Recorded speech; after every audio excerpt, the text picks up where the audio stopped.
Hi, I'm Phil Craig. And I'm Andrew Loney. And together we aim to bring you the most scandalous stories and some of the most scandalous people in history. So thanks for joining us here on the Scandal Mongers podcast. Andrew, are you feeling patriotic? Are you going to sing the national anthem or rule Britannia? Patriotic and scandalous as well. Yes. Well, it's a subject that interests me because I was born in Kenya, and my father knew many of the people that we're going to talk about. I don't think I ever knew that. No, I'm full of surprises. So I'm very interested to hear what our guest has to say about all this, and it's a subject that's interested me for a long time. Yes. Well, before we get on to that, though, we should explain that we're doing a week. Well, 2 programs in a week on the loosely themed around the darker side of empire. Yeah, and we're moving to doing 2 programs a week because a lot of people have asked us if we would do that. This is an experiment. If we have lots of likes and subscribes as a result of going twice weekly, then we'll carry on. And if it doesn't work and we don't really build our listeners, then we will go back to once a week. Because you've got a book to write. We've both got books to write. Yes, we do have our day jobs. And yeah, we're just for 2 or 3 weeks, we're going to try and do 2 episodes, see how that goes. Because the numbers do keep creeping up. You know, we're getting 6,000, 7,000, 8,000 downloads a week. Last week's show, only got 1,600 views on YouTube, but something like 5,000 people watched YouTube last week. So Anne brought in quite a big crowd, and she was such fun. I know you've been looking at comments, but I have to say one. Rachel Marks said, is anybody going to mention that this amazing, sharp, vibrant woman, Anna Cussy, is 97 years old? What a cool cat. I want to be like her when I grow up. Don't we all? Yeah, she is amazing. No, we must have her back. She's very, very great turns of phrase, great researcher and writer, and great fun. Yeah, so if you liked Anne, and if you're one of the people listening, please don't forget to like the shows, to subscribe to the shows. It's free. Help us spread the word. Every little like matters, especially on YouTube. Yeah, it does. And you've been very good, Phil, at responding to comments. I've been less good. So I've made up for that this week and gone through a number of comments. And what I find so fascinating is often you learn new things from what people say. So, for example, You Keep Walking 2 weeks ago, after we did Prince Andrew, said, a friend of mine dated staff from the British Embassy in Bangkok who had some stories of the nefarious activities Andrew got up to while there as trade envoy. They had to book 2 hotel rooms for him, one official and one off the record. Really? Goodness me. So, you learn a lot from what people write. Are you in touch with this person? Well, I'd love to hear from You Keep Walking. I'm very difficult to know how to get in touch with them. So I have responded. And then I'm going through the comments. Another one 3 weeks ago from Jane Buckland, 737. I love the gentle, easy mix and the fact-based stuff. Great listening. So I think we should call ourselves Easy Listening History. Yeah, with a classic FM of podcasts. Something to put on to sort of lull you to sleep after a tiring day. We're the Radio 2 of podcasts. And then Etch a Sketch 3 weeks ago. I appreciate your inquisitive and in-depth approach, and you provide the perfect mix of royal history and gossip. Let's face it, it's difficult to separate the two. That's very true. That is very true. And then Tina Jess 859, best show on YouTube. I look forward to it every Monday, midweek show to help us get through the week. All right, my turn. Julia Alexandra 180. I never miss an episode since subscribing. There you go. Isn't that lovely? Good. Okay, we should take it in turns, one each.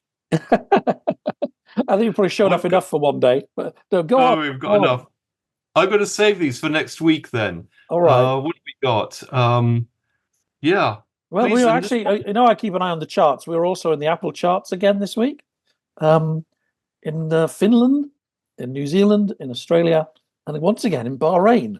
What's going on in Bahrain? If you are that one listener in Bahrain, please be in touch. We'd love to know. Yes. We'd love to know. Yes, absolutely. So, well, in some ways, sorry, Andrew. An empire story will appeal to a lot of people who live abroad, and we have a amazing range of people from sort of Turkish Cyprus through to Germany. Yes, we do. Yes. Well, let's talk a bit about empire because, I mean, I'll have a bit more to say about this when we do the next program, the one on the Suez crisis. Yeah.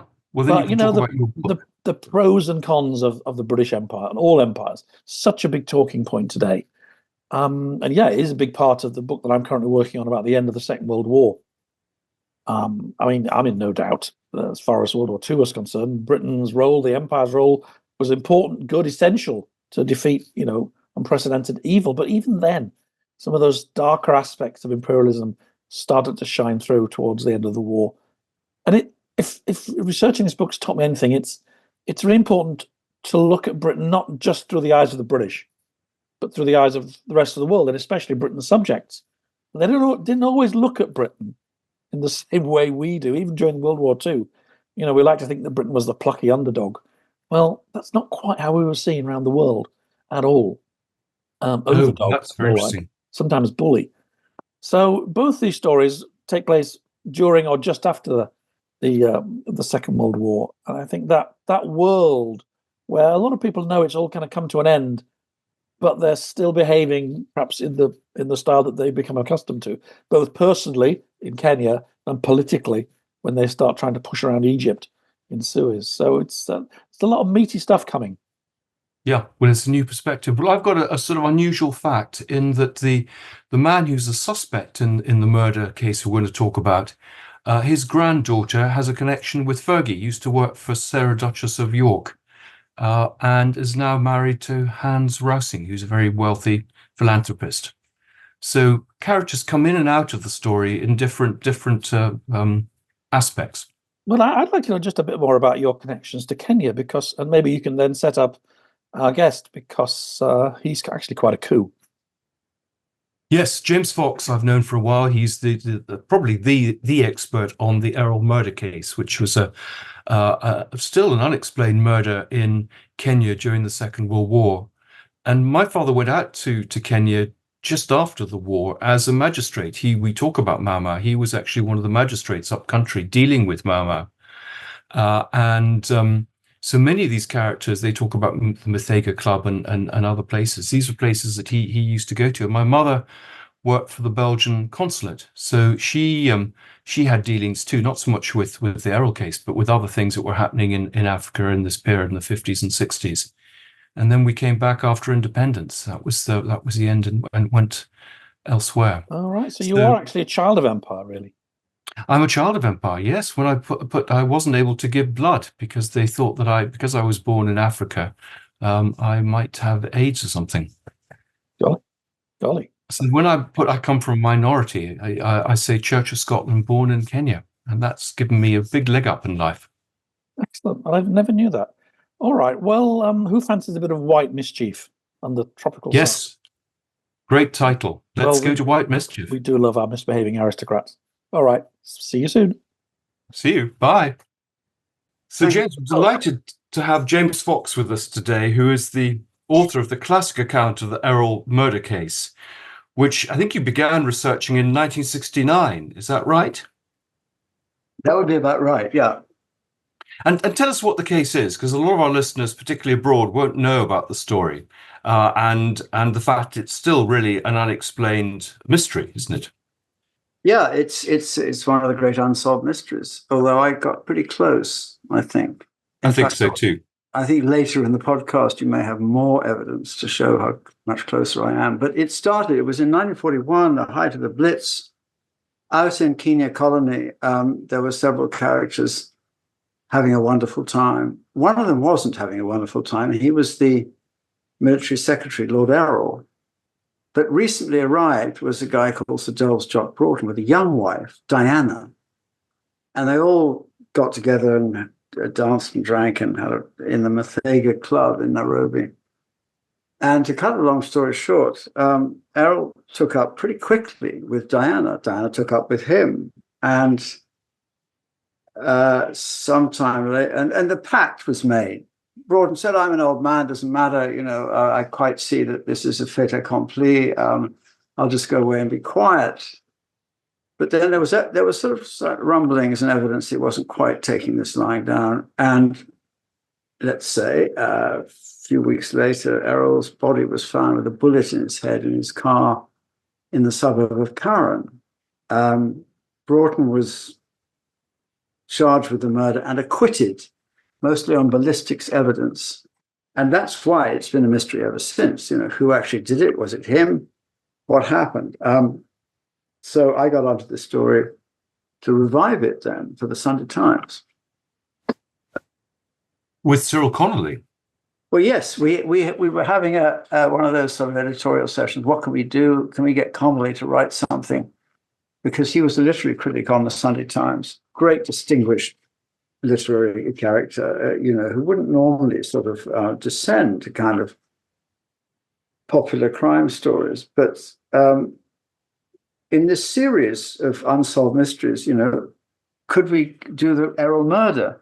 I knew about the Erroll murder because I'd been in Nairobi as a reporter, and I tried to sort of, I asked the news editor, let's I was very young.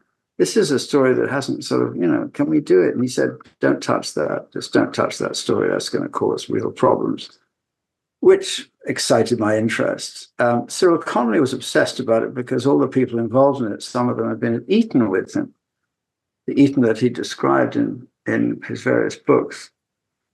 And so we got together, this young reporter as I was, working with Cyril Connolly, the great Cyril Connolly. It was really quite exciting, intimidating, worrying. And we produced this article in the Sunday Times magazine, which didn't solve the murder, but it certainly told an awful lot about it. And it told a lot about the period. And then Connolly died, left me all his papers. And 10 years later, I produced a book with all his stuff and my stuff called White Mischief, which did well and caught attention. And so that's what we're talking about now. The book White Mischief then became a sort of byword. The title became a byword for all kinds of misbehaviour in foreign lands by white people. It also became a very good headline for anyone wanting to sell lingerie and various other things. Can I just say, a lot of people won't know that you also work with Keith Richards on his wonderful book. Oh, thank you so much. Well, I'd love to know, because I'd love to know. I've read both of them. Which was the more scandalous circle, the Rolling Stones in the 60s and 70s, or the British aristocracy in Kenya in the 40s? Well, the British aristocracy caused more shock, I think, because they were behaving so badly, and there was a war on. Everyone was trying, the Stones caused a certain amount of shock. You got used to that. It was a decade, 4 decades of shock. And I must say, when I read a little bit of the later evidence that I got in this book, I think you'll be more shocked by how they behaved than Keith behaved, basically. So this was a very dissolute group of wealthy young English men and women who found themselves in Kenya for whatever reason, and they were notorious long before this murder, weren't they, for decades? Well, it was not quite as simple, because way back in the 20s, the early settlers had come out to Kenya, like Lord Delamere and people like that, and acquired a huge tracts of land, which the family still owns, incredibly. And they were frontiersmen and farmers, but they were aristocrats. They'd all been to Eton, this and that. That was the 20s and 30s. So my book was about looking back on that. And by the time the 40s had come, it had got this reputation from the 20s and 30s of being a sort of remittance man's paradise. Younger sons who weren't doing well, rakes and rogues, and all these people would go out there and behave really badly. It was called living what they called a life of make-believe in a remittance man's paradise, was the phrase used. And a lot of drinking and a lot of drug taking too, early drug taking. And some of the characters lived in a place called the Wanjohi Valley, in Happy Valley, in the White Highlands. And it was said, by the wags at the time, that the Wanjohi River ran with cocktails. That's the sort of reputation that it got. And what about the African people themselves, the Kenyans themselves? What was the general attitude towards these kind of colonists who are having this Well, party I think lifestyle. it must have. I think it must have been very bad. I mean, one of the reasons why I was interested in the story was partly I was a journalist and I'd grown up with a certain kind of attitude to all this. I wasn't going to, this was decolonization. I found that exciting and exhilarating, and and so I was quite interested to see all these people who survived all this and what they were up to, and the attitude can only have been. I mean, they're extraordinarily tolerant, these people. I've got a handbook here. I've got a Swahili phrase book published in the 1950s, which is a sort of handbook for the mem sahibs of how to treat their African servants, how to talk to them. And there isn't a single polite phrase in this book. It's all admonishments and complaints, and you didn't do this and you that, and you're stupid and all this kind of. That was the sort of, it can't have been good, is the answer to your question. And when you began to research the book, clearly most of the people involved were still alive, so you were able to interview them. They were. In fact, Diana Delamere was alive. She was living on the coast. Tom Delamere, her husband, yes, he was younger than that. And a lot of the people were still there after independence. Yeah, I had a lot of witnesses, people who remembered it, people in the Mathei Club, and indeed some of the African servants who I talked to, who were scared, very scared of talking to me, And so Jock Broughton was acquitted, and what happened after that? I mean, what was the story then sort of blew up again when you published the book in the early 80s? And what was the reaction to it, for example? Did other people come forward? Not immediately. It stirred up a lot of stuff. It was a sort of sensation, actually, in a way. And the extraordinary thing was my relationship with Diana Delamere, who was the femme fatale of this whole thing. I never thought I was ever going to get to talk to her. And I did. And I describe in the book how I sort of worked out her flights from Nairobi. I got some information. I stalked her and this and that, and doorstepped her. And I felt my heart beating, thinking, this is the center of my story. I've got to talk to this woman. The door opened and there she was. And I introduced myself. And later on, to excuse herself for talking to me, she said, "Oh, I thought you were the hat maker, Frederick Fox." But she was happy to talk. What? She was happy to talk to you. Well, she wasn't that happy to talk. I mean, I had to go away and wait to see what this reaction was going to be. And the fascinating thing about Diana Delamere, and to show how intelligent she was and how she got out of this whole mess by sheer skill and cunning in her later years, was that all her friends are saying, "You mustn't talk to this guy. It's really bad. This is a scandal. You want to just shut the whole thing down, call your lawyers." She went against all their advice, which is clever of her, and talked to me. And she talked to me because she knew she was innocent. And she talked to me because she knew that she could steer the story in a very fascinating way around to the truth and something more interesting. And so she did. And what was her version of the story and her truth? Well, she didn't tell it all to me, and this is the thing that I had. There is an edition of this book published in America which has this afterword, and the afterword tells in explicit detail the things that she hinted at me, which was that she said that after the murder, when he was acquitted, all she said to me was, "He wrote me the most awful letter. He was a terrible man, Dels Broughton." And what the letter said was, it was a very lascivious, it was a very obsessed, sexually jealous, furious letter that said, "I watched you having sex with X and having sex with voyeuristic after the murder. I thought you were going to come back." And they had this extraordinary time together. After the murder, he wrote to somebody at home and said, "I decided to carry on as if nothing had happened." I mean, they went off to Sri Lanka, didn't they? They went to Sri Lanka. They went all over the place. So she thinks he's probably killed her lover, but she goes back with him and continues to live as his wife. She's completely trapped. She has no choice. It is the war on. Where can she go? So she goes off with him, and then she starts having other affairs and gets hold of Gilbert Colville, who is another big rancher. And so then he just goes mad and tries to blackmail her. And he blackmails her with an insurance fraud that he has done. He stole jewels that he'd bought her back, claimed the money off the insurance company, and had a friend of his hide them in a tree. And now and then they were returned to his lawyer in a security box. Diana didn't know this, but he's telling her, I know what's in that box that I gave you to take to the... He's set her up for this thing. So he can say that she's stolen them and she will go to jail. And he says, if you don't come back with me and live with me in England, I am going to tell the police and you'll do hard labor. And there's a paragraph here somewhere that I've got,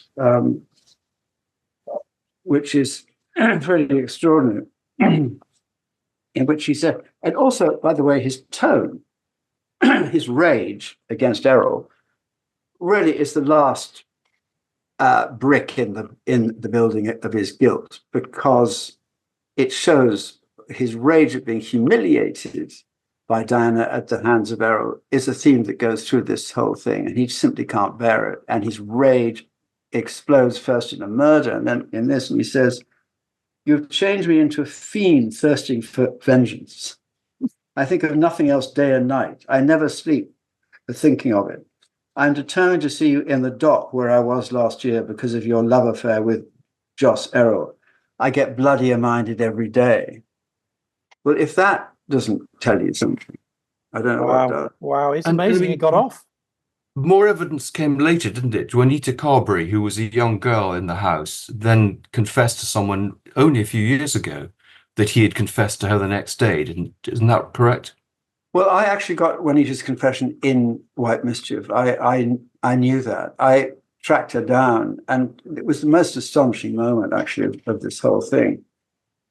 I went to see her, and, in that sort of stuttery way one does, you introduce yourself, you say, I've come here to see, I don't know who killed Lord Erroll. And she said, oh, I can tell you that, because he told me.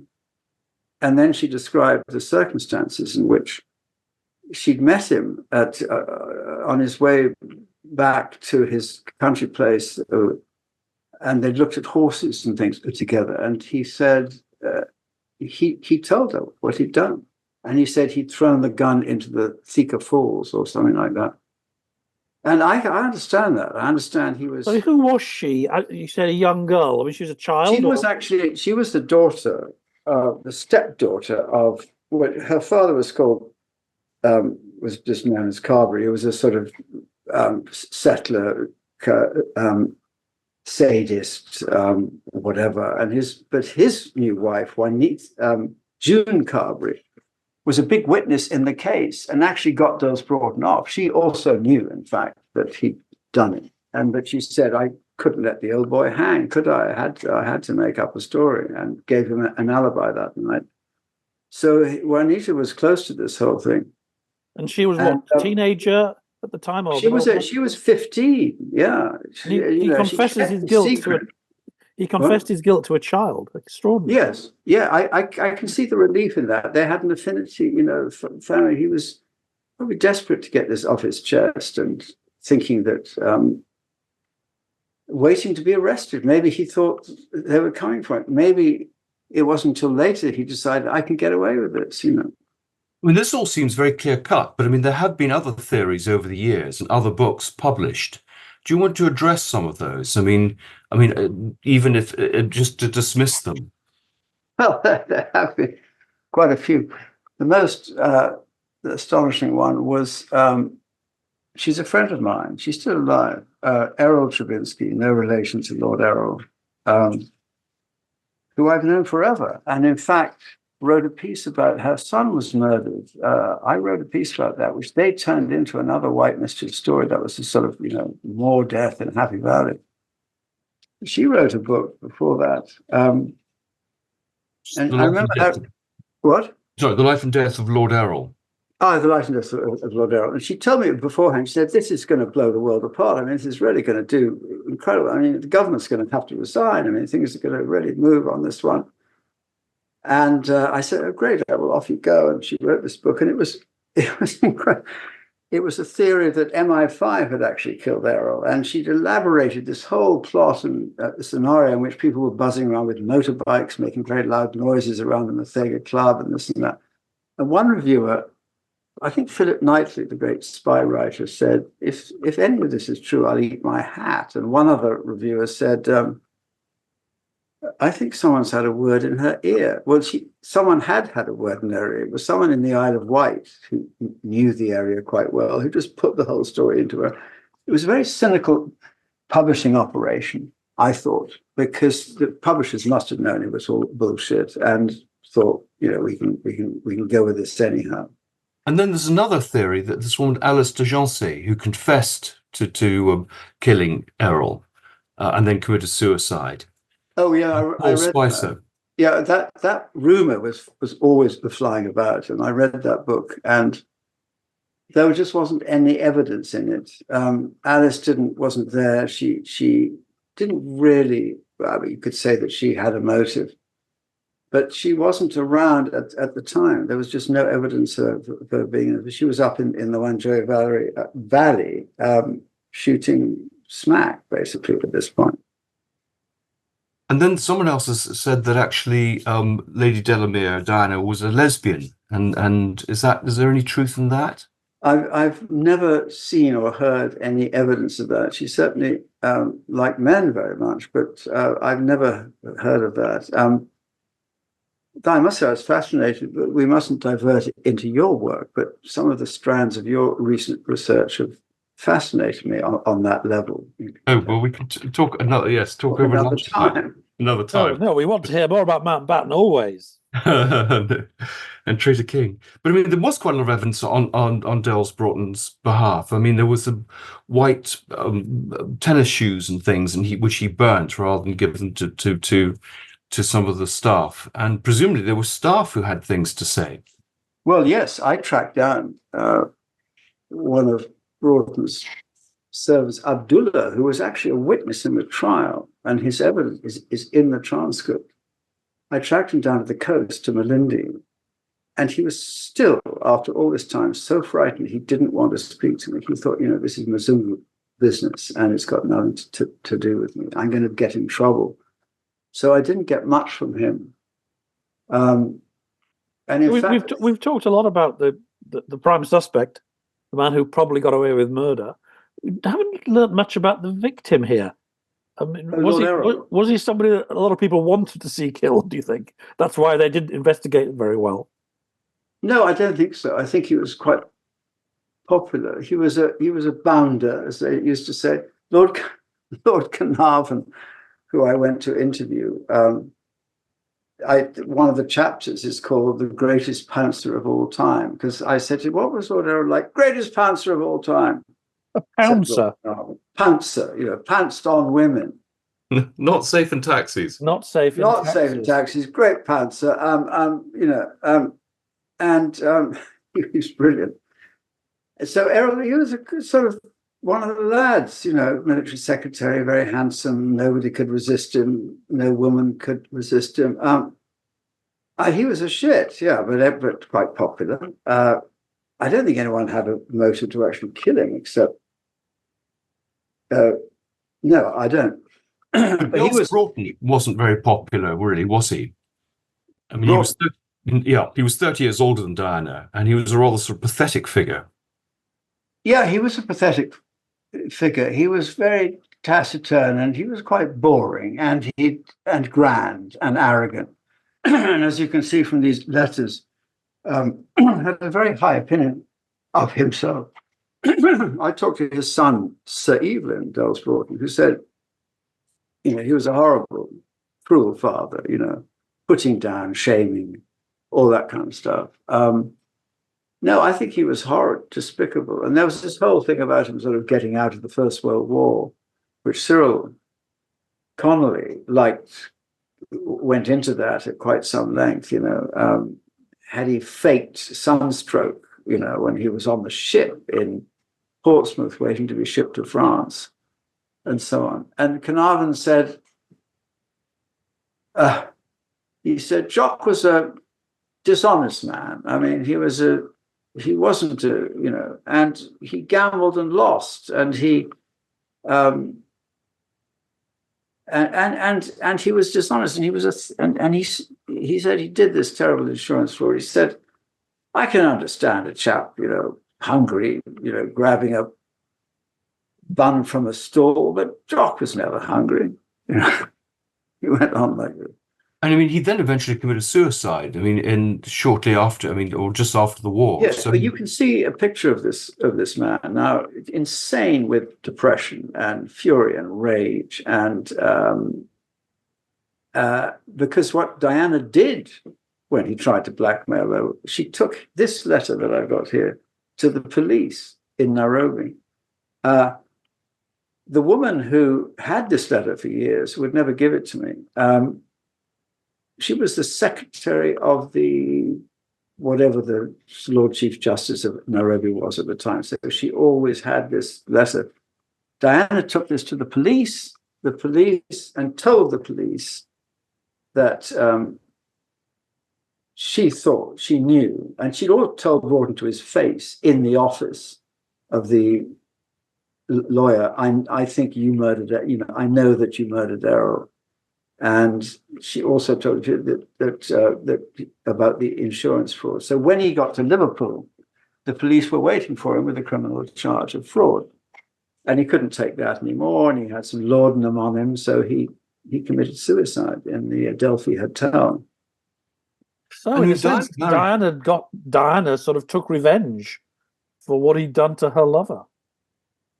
I don't think she took revenge. I think she was defending herself. She was defending herself from blackmail. She was calling him out. That's what she was doing. And I liked her very much. So we met again when White Mischief was being filmed in Nairobi. I went to see her house. She invited me for lunch. And I went to this extraordinary classic colonial interior with the silver pheasants on the table and all this kind of stuff. And there at the end, one end was Diana, and she put me at the other end. And she was looking at me in these blue eyes that she still had. And at one point, we looked at each other, and she just winked. One wink, as if we've understood each other. How amazing. I thought that was fantastic. What did she think of the film? Because, of course, she was portrayed by the stunning Greta Scacchi, wasn't she? Yeah, I didn't get to her to ask her about that. She would have been incredibly flattered. That's how she saw herself. Greta Scacchi, Oh, interesting. She became a big figure in Kenya. I mean, Lord Delamere was one of the major sort of figures out there, probably the richest man in Africa, I suppose. Well, that's what I find so fascinating about this. The Kenya settlers weren't like the earlier settlers weren't like the settlers in Uganda and Tanzania. They were from a sort of higher draw. These are the aristocrats. And I always thought that when they saw this landscape, they thought, my God, it's wonderful. It's Wiltshire, it's the Marlborough Downs, it's Scotland. It reminds us of our ancestral lands. I mean, we must grab it, we must have it, and it's ours, basically. And so you had this extraordinary atmosphere there, which went on.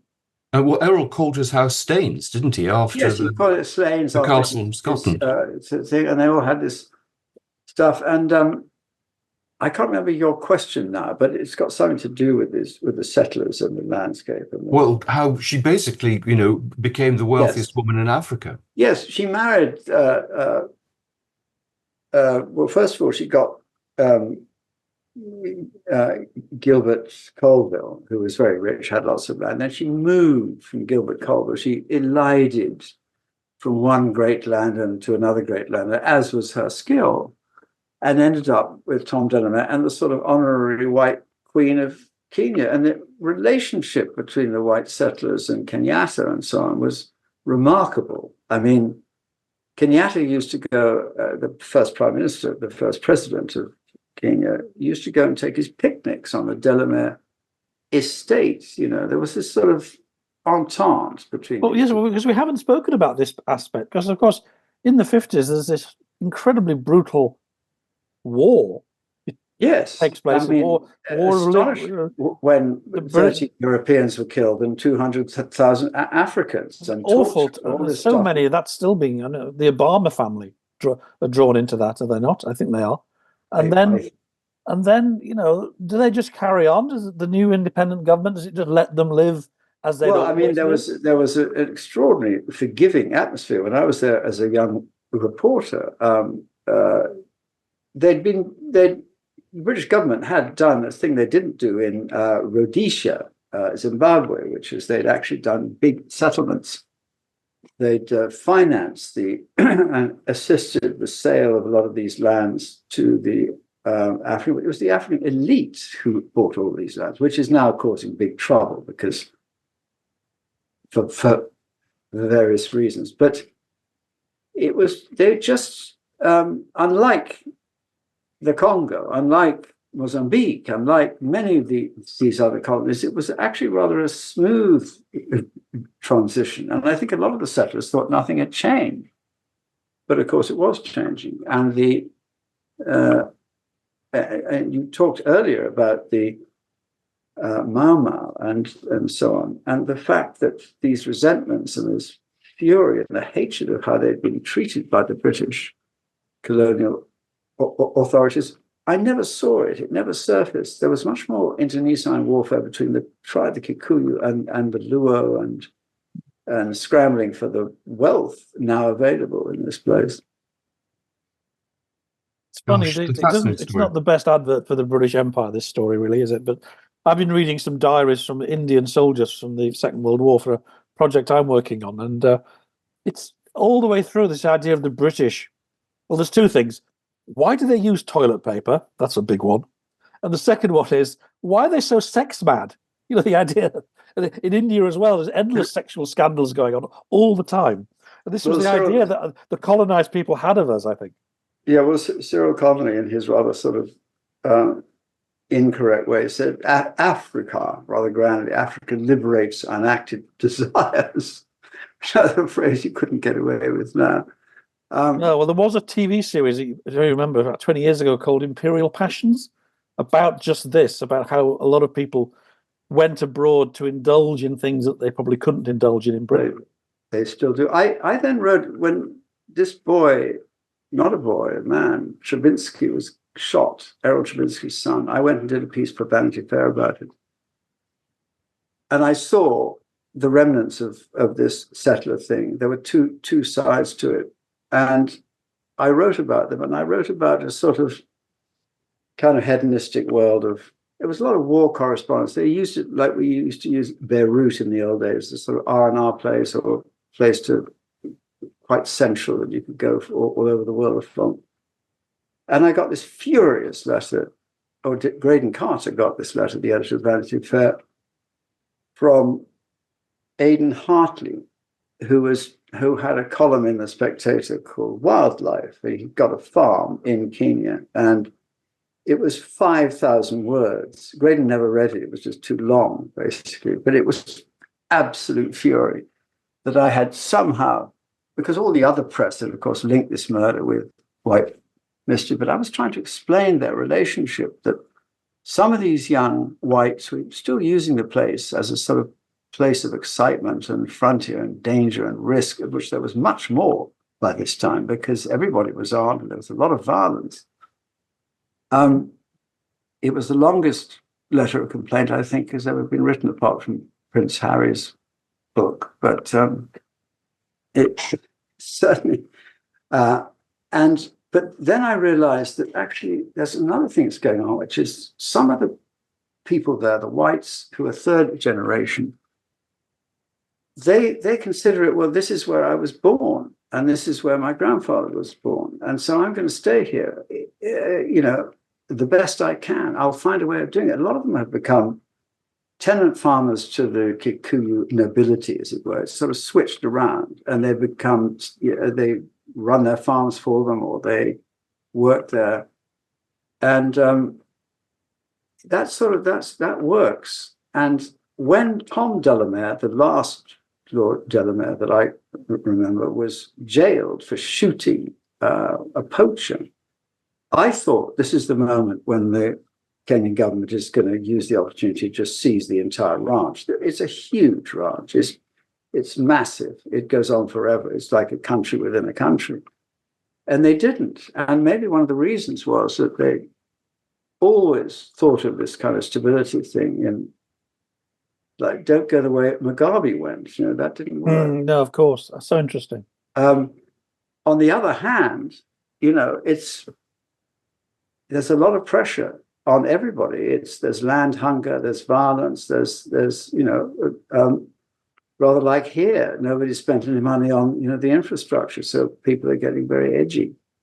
And do you think that there's anything more to emerge in the story? I mean, or do you think, as you say, you've cracked it? I mean, what people thought at the time is exactly what happened. Well, what's wonderful about this story, like all unsolved mysteries, like the Lucan mystery, let's say, which I also covered, is there's still this little chink of doubt which keeps it running. It's a little motor that keeps it running. So I'm still speculating occasionally, how did he actually get out of the house? And was his fury so great that he could, on his gammy leg, which was slightly, run down the road and actually pull the trigger? What does it take to shoot somebody? If you've never, you know, first of all, he didn't, you know, he refused to fight in the First World War. Did this guy have the guts to pull the trigger? And yes, I think on the whole, his anger was so great that that's what he did. But there's still this little element of, you just want to know the details. You want to see the video. You know, you want to see that illuminated little shadow on the video coming out of the house, walking down to the thing, pulling the trigger and so on. So there was a man called Dr. Ethan Phillip who claimed to have driven him. Do you know the story that Christine Nichols had? No, I don't know the story, and there's no evidence for it, but I love stories. Right. What I love is, too, in Unsolved Mysteries, you get a massive sort of rumor factory going, you know, and one rumor is more wonderful than the next. And Errol Trubinsky's book is full of these kind of rumors. And the trouble is they don't really add up. There was also the rumor that, there was the rumor that he was killed because he'd been a traitor to the Mosleyite fascists, you know, because he. Oh, yes, we missed that detail. He was a bit of a Nazi as well, this man, wasn't he? He had been, yes, he had been a sort of subscriber. Just to complete the portrait of a total shit. Yeah, he had. He'd been a sort of... John Mosley. Yeah, Mosley. He thought that was the British Union of fascists. He actually went on a couple of rallies, I think. Whether there's a picture of Errol in his black shirt, brown shirt, whatever shirt they wore, those guys in the East End, I don't know. I don't think we would have liked Lord Erroll very much. Us three, maybe we would. I don't know. Doubt it. Oh, I love rogues. Andrew loves a rogue. Because he's so conventional and boring himself. There was, what was it?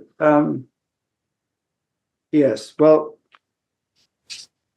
That's probably a good place to end. It is a good place. But we seem to be making a sort of special feature in this podcast of strange crimes in odd corners of the British Empire. Because we did the Oakes murder recently. Oh, Harry Oakes, wonderful. William Boyd's a great fan of the Harry Oakes murder. And I can tell you anything about the Lord Lucan murder because I covered that. Well, we must have you back. We've had Laura Thompson on. What? And funny enough, this morning I had someone approach me wearing my agent's hat who's got another solution to Lucan, claiming Veronica did it. So that's another one that keeps on giving. Yeah, that's so good. I love We're that. We're never going to run out of material if we study the misbehaviour of rich British people. By the way, my grandfather appears in your book, Andrew, the one that you sent me. It's very good. Your book, I haven't finished it, but it's really well written. It's so entertaining, enjoyable. It's fabulous. It's got thank you. Immense detail. No, everybody should buy Andrew's books. They must be jumping up and down. Those courtiers must be furious. Well, they are furious. They are, yes. They've got a little effigy of you with pins sticking in. Wait till they read the Prince Andrew. Yes. My grandfather appears in your book. You'll be amazed to hear. His name is Bob Brandt. He ran. Oh, absolutely. And he appears ran with the John food Buchan. John Buchan as well. Yes. So, gosh, we must discuss it when we meet up. Well, we will meet up soon, I think. Well, we're going to have a summer party, and you're invited. Oh, great. You're going to have some party. That's At the excellent. Chelsea Arts Club. Cheese and onion crisps, a couple of bottles of warm white wine. No, yeah, great. Whatever. Can't wait. See you later. Thanks so Thanks much, a lot. Jim. Great to talk to you. Thanks a You lot. too. Bye. Thank you for listening to the Scandal Mongers podcast. This has been a Podcast World production. You can get in contact with our show by emailing team@podcastworld.org, placing Scandal Mongers in the heading, or via our social media links within the show's bio.